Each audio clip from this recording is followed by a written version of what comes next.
Bonsoir à tous. Dans un quartier d'Atekoubé, notamment à Lokodjo, après Carrefour Pinance, s'est produit le 23 avril 2021 une explosion occasionnant le décès de 2 victimes calcinées et d'un brûlé grave. Évacués au centre des grands brûlés de Cocody par des sapeurs-pompiers militaires. La cause, un taxi communal fonctionnant au gaz butane.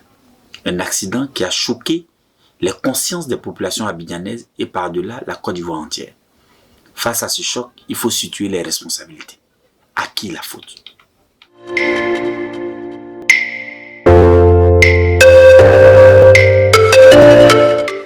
En Côte d'Ivoire, la loi numéro 92-469 du 30 juillet 1992 condamne l'utilisation du gaz butane à des fins de carburant par les véhicules d'une peine d'emprisonnement de 15 jours à 1 an et d'une amende de 100 000 à 500 000 francs. Nonobstant ces dispositions, de nombreux taxis de certaines villes, Bouaké, Yamoussoukro, San Pedro et la grande métropole d'Abidjan s'alimentent en gaz butane. Les raisons évoquées pour ce choix restent variées. Certains prétextent d'un prix abordable, d'autres sortis des odeurs d'essence ou de gasoil qui les acerbent. Une cacophonie parsemée de parjures et d'incongruités. Mais à la réalité, qui sont les vrais coupables? Est-ce des chauffeurs ou des propriétaires de véhicules? Ou doit-on orienter le regard accusateur vers la SITCA, Société ivoirienne de contrôle technique automobile et industriel, qui effectue depuis le début des indépendances de contrôle technique des véhicules dans le cadre d'un contrat de concession de services publics sur l'ensemble du territoire? Ou est-ce le ministère de qui il répond, le ministère du Transport? Est-ce la négligence de la direction de ceux qui ont l'obligation régalienne de faire le contrôle sur le terrain? Ou tout simplement, doit-on accuser le ministère des Mines, de l'Énergie et du Pétrole, qui est le maillon qui distribue ces combustibles énergétiques, ou accorder le bénéfice du doute au ministre de tutelle du fait qu'il soit aux commandes de ce ministère que depuis peu? Bref, l'administration étant une continuité, alors à qui la faute? Après une description sommaire des causes profondes de cette situation nouvelle qui s'invite dans le monde du transport et qui semble trouver des louangeurs même au sein de l'hémicycle, nous analyserons ces incidences sur le capital humain et donc sur la sécurité de nos concitoyens, sur notre économie ivoirienne où la crainte des explosions d'engins utilisant le butane comme carburant est similaire au bruit de boîte des attaques terroristes qui s'invitent dans cette guerre asymétrique dont notre pays peine à résoudre et qui semble migrer vers une sorte de guérilla avec des pistes minées qui explosent et qui produisent des raffus pareils à des détonations de gaz. Pour parler de ce sujet, nous irons en terre baoulée, qui fait partie du grand groupe Akan, vivant pour leur grande majorité au centre du pays, près de la ville de Bouaké et du district de Yamoussoukro, pour ensemble échanger sur ce phénomène qui est quasiment pratiqué dans ces villes comme pas extraordinaire. Minimu. Aniamu ndangama ke 5 ans no wa me safle ameyaki e boy patio yenso akan amesiebesu kairosu yanyo ablaninu monyo ngokla yo molotoklananti e clonu oniblofesinio. Le secteur des transports constitue un élément clé de toute politique de développement. Mais cette activité génère des externalités négatives, coûts économiques, reflètent des inégalités sociales et à la fois énergivores et émetteurs de gaz à effet de serre, largement reconnus et dénoncés. Et donc, pour fuir toutes ces options conjoncturelles, certains acteurs du transport s'adonnent à la reconversion des circuits initiaux pour l'adapter à l'utilisation du gaz butane comme carburant. Suivons ensemble ce mécanicien à San Pedro au niveau de la côtière qui nous indique les différentes étapes. Voilà, il y a 3 éléments qu'on ajoute. Il y a les 2. On a vu comme un gros réservoir derrière qui est dans le coffre. Maintenant, le problème même c'est le tuyau. Voilà. Là, c'est le tuyau qui traverse pour aller derrière. Donc, c'est ça, on s'est rassure. Il y a des tuyaux en cuivre là. Voilà, c'est ça on prend. Pas lui pourrit pas. Généralement, ceux-là, c'est de modifier en main pour déplacer la voiture. Si tu es venu chez l'électricien là. C'est là tu mets ça là-dedans, au plus tu viens. Sinon lui-même, il est grand, où il pose le trou là tranquille, il ne gêne pas quelque chose. Ah, il y a voilà. des bouteilles qui sont rondes. Rondes, voilà. Vous avez ça aussi? Oui, oui, il y en a, mais moi, je n'ai pas ça ici présentement. Ok. Présentement, moi, je n'ai pas ça. Présentement, non, il n'y a pas de voiture qui est là présentement, quoi. Mais toutes mes voitures ont ça, ils n'ont pas ça là. Ok. Voilà. Ça s'assoit dedans bien, on fait un bois. Genre, les contreplaqué bien lourd là. C'est ce qu'on met dedans, vous posez là-dessus, et puis c'est fini. Ah, voilà le fil, le fil qui Voilà. qui devant. Devant. Il y a le moteur. Oui, vous venez. Jusqu'ici. Oui. Donc, c'est ce petit fil-là qui alimente. Alimente tout. Voilà. Cette vidéo montre une installation de fortune de gaz butane utilisé comme carburant dans un véhicule dessué. Et cela sans aucun tableau technique pour tester les émissions de gaz en bac d'essai avant d'être testé en conditions réelles d'exploitation pour évaluer les risques et aléas potentiels qui pourraient arriver après la mise en circulation du véhicule en question. Ce qu'il faut retenir, c'est que le prix d'une telle installation avec cette option gaz butane comme carburant est à toutes les bourses et pour n'importe quelle catégorie de clients et peu importe l'âge du véhicule. Écoutons de nouveau ce mécanicien qui liste les intervenants qui participent à peaufiner cette installation et le prix de leurs prestations. Installation de gaz, tout. Les appareils, avec son prix de travail, ça fait 100, 160 000, 170 000. Voilà, on peut négocier, qui c'est à connaissance, on peut négocier à 150 000. Voilà. Maintenant, le mécanicien qui installe le moteur dedans, le soudeur, souvent, il peut prendre 10 000, 15 000. Voilà. Maintenant, le mécanicien même, il peut au moins 20 000 à 25 000. Là, lui fait l'installation de moteur, tout. L'homme de gaz vient. Maintenant, il y a l'électricien qui doit venir. Voilà. L'électricien, lui, vient faire sortir les fils. Ouais, chacun fait pour lui. L'électricien vient faire sortir les fils, il fait sortir tout, il place les boutons, tout. Voilà. Lui, souvent 15 000, souvent 20 000. Voilà. Des montants qui sont soit le triple lorsqu'il s'agit de remplacer un moteur usé par des moteurs d'occasion communément appelés francs au revoir, dont les prix vont de 500 000 à 1 500 000 francs. Vous comprendrez avec moi que le choix est tout trouvé, mais le risque est d'autant plus grand. Gauthier, Blofoisi, moi il fallait tourner que ils sont si combat. Il y a l'automne, il y a l'automne, il y a Msoklo, mais nous on y boaké. Le butane est essentiellement utilisé soit pour la cuisine dans les ménages ou le chauffage domestique, et il est largement subventionné par l'État. Mais certains se sont détournés de cet usage pour en faire des carburants pour leurs véhicules. Et puis après, plusieurs tapages médiatiques, comme il est de coutume orchestré savamment par nos autorités, en charge de faire le contrôle sur le terrain, afin de faire respecter les décisions prises et sanctionner tout contrevenant, alors là, plus rien.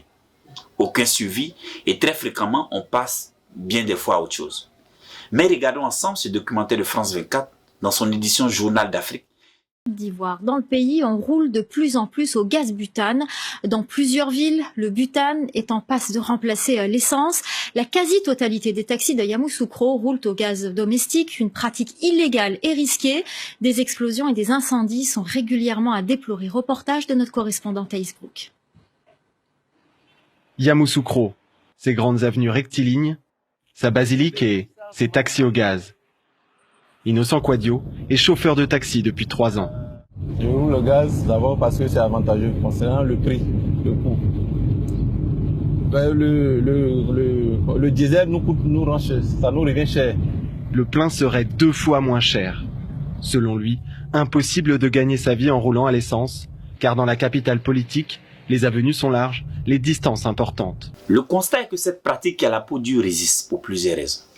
Les conséquences sont là implacables. Pour l'ensemble des usagers, la crainte est partagée et les risques d'explosion de ces véhicules sont connus de tous. À cela, il faut ajouter le prix abordable du gaz butane par rapport au diesel et l'essence, qui fait le bonheur des chauffeurs et des propriétaires de véhicules, que notre mécanicien de l'autre côté de San Pedro n'a pas cessé de vanter lorsqu'il faisait une remarque pertinente sur l'écart des prix entre un véhicule qui fait le plein en gaz butane et un véhicule utilisant le carburant ordinaire que nous occupons à présent. Le chargement fait combien? Bon, il y a des coins c'est 2000, il y a des coins c'est 2100 francs, 2200. Voilà, c'est comme ça. Donc le chargement en tout, 8000, si c'est l'autre bouteille là, 8000, voilà, toute la journée, 8000. Voilà, c'est comme ça. Donc, le moteur qui est dedans, si tu dois mettre le carburant en essence dedans, tu t'en as à 30 000. La journée. Oui, la journée, c'est 30 000. Ces raisons évoquées montrent que les responsabilités sont partagées.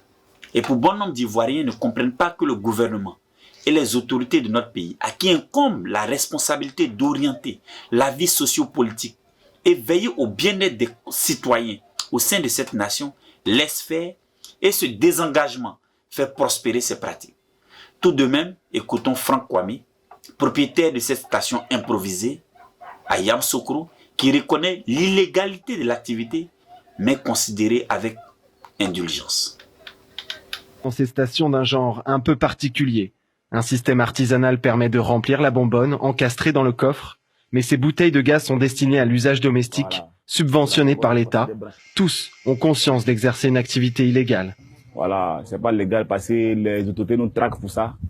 Voilà, et le ministère des Mines nous traque pour ça. C'est pas légal. Illégal mais toléré. C'est mon loto. On est bluffé si nature. Cousement bien, tu manques pas. C'est un imbécile. C'est la raison pour laquelle la visite technique automobile, qui est obligatoire, ne prévoit pas un tel dispositif. Mais l'ingéniosité ou la complicité, que dis-je, est que quand ces transporteurs doivent se rendre à la visite technique, ils enlèvent malicieusement la bouteille de gaz et se présentent normalement. Après, ils vont s'adonner à cette technique à haut risque. Mais ces experts du contrôle, dont les agences du SITCA et certaines sociétés privées qui octroient les visites techniques pour ce type de véhicules, sont soit peu professionnels, soit beaucoup trop corruptibles et donc irresponsables. Sans oublier la complicité de certains agents du ministère des Mines qui rançonnent ces distributeurs afin de laisser prospérer cette activité que ce journaliste Thaïs Brook de France 24, lors de son reportage, n'a pas manqué de souligner lorsqu'il disait ceci. Nous avons pu nous procurer ce document, délivré par l'antenne locale du ministère du Pétrole et de l'Énergie, contre une taxe d'environ 40 €, renouvelable chaque année. Il permet aux taxis de rouler sans être inquiétés par les autorités. Le ministère assure ne pas avoir connaissance ni de ce document, ni de cette taxe, et soupçonne une corruption de certains de ses agents. Dans un tel cocktail, la prolifération des véhicules de gaz à butane ne sera qu'une réalité et en évolution constante. Yo ntili ngotien denga ma wankani be buende be nanti masu. Le processus est à 3 niveaux de corruption. D'abord, le monopole de la gestion des contrôles techniques automobiles et industriels par SGS, SITCA, qui dicte ces lois et qui constitue autour d'elle une véritable mafia. En Côte d'Ivoire, la visite technique existe et est obligatoire depuis avril 1959. Née en 1974, la SITCA devient en 1990 une société privatisée rachetée par le groupe SGS. La SITCA est aujourd'hui leader du contrôle technique en Afrique et numéro 5 mondial au niveau du groupe SGS. Pas moins de 1500 véhicules sont contrôlés quotidiennement sur l'ensemble du territoire. Abidjan couvre 80% des contrôles et 20% sont effectués à l'intérieur. Depuis le 25 février 2019, la SITCA est certifiée ISO 9001-2015 par ABS Quality. Pourtant, cette société qui a un contrat de concession du service public octroie des visites aux véhicules roulant au gaz, pourtant interdit par la loi numéro 92-469 du 30 juillet 1992. Ensuite, la résilience de certains acteurs du transport face aux mesures décrétales qui est extraordinaire.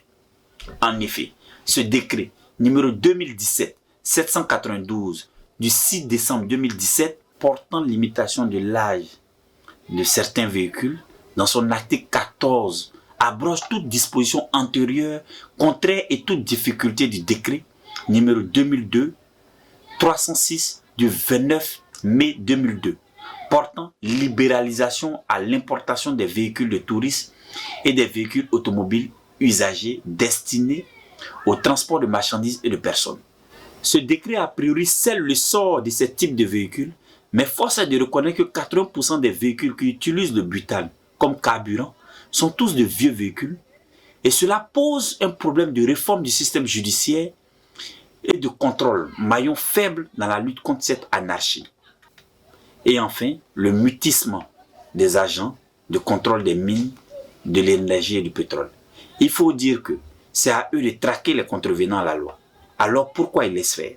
Les dessous d'État versés aux agents du ministère, comme par exemple dans la ville de Yamoussoukro, où un montant de 25 000 francs par véhicule est exigé aux transporteurs communaux. Ainsi, cette option fait que la quasi-totalité des taxis communaux roulent au gaz, au nez et à la barbe des autorités politiques, administratives et des forces de l'ordre qui doivent faire respecter l'ordre. Nawase, ndenga ken